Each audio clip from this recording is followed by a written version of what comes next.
Good morning.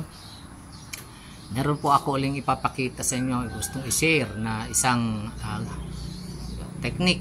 Ito po ay isang unorthodox technique na ginagawa ko dito sa santuario.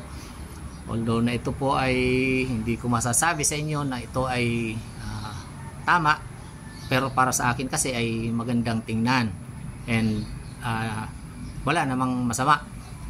Anyway, kaya ako gustong ipakita kasi productive naman, maganda yung resulta.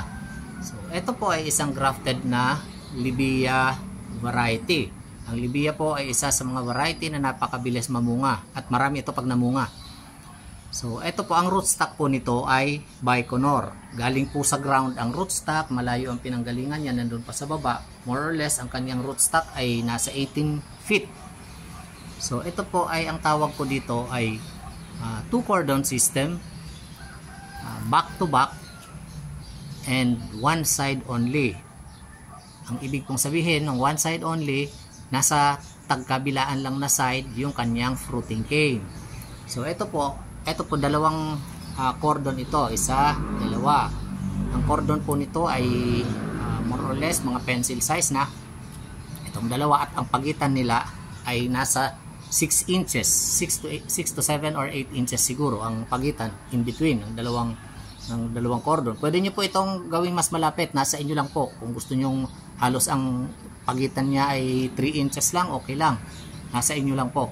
Ito po kasi ay medyo napalayo ko ng kaunti yung kanilang pagitan, pero anyway, ito po ipapakita ko lang.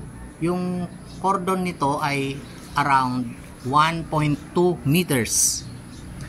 At ang kanyang fruiting cane po ay nasa kabilang side lang. Itong isang cordon na ito, ang fruiting cane niya ay nandito lang sa kabila. Yan.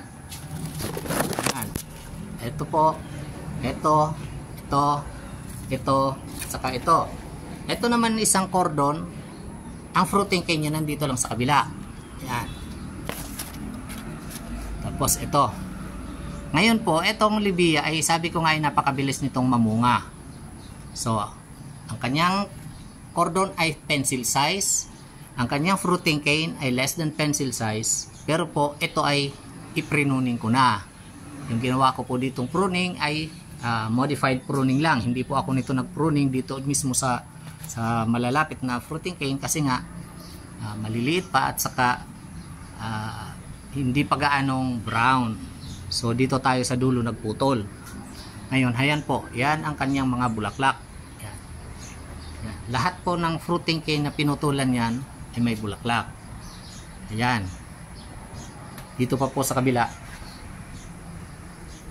Ito po. Ayan. Fruiting cane yan ng bulaklak na yan ng Libia. And then